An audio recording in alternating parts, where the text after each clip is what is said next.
ஒரு சூப்பர் ஹெல்தியான fruit salad செய்யலாமா?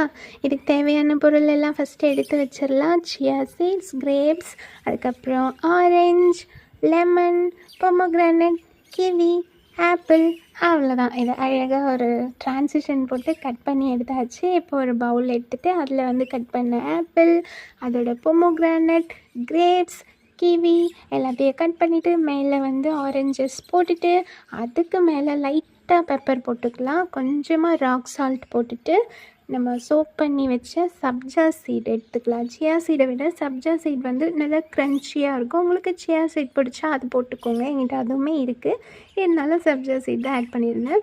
ஃபைனலாக லைட்டாக லெமனை பிழிஞ்சு விட்டு மிக்சிங்கை போட்டு சாப்பிட்டோன்னா செம்ம டேஸ்ட்டாக இருக்கும். உங்கள் வீட்டில் இருக்க ஃப்ரூட்ஸை வச்சு நீங்களுமே இந்த ஃப்ரூட் சாலடை ட்ரை பண்ணிவிட்டு எப்படி வந்துச்சுன்றதை மறக்காமல் கமெண்டில் சொல்லுங்கள். See you all. Ta-ta.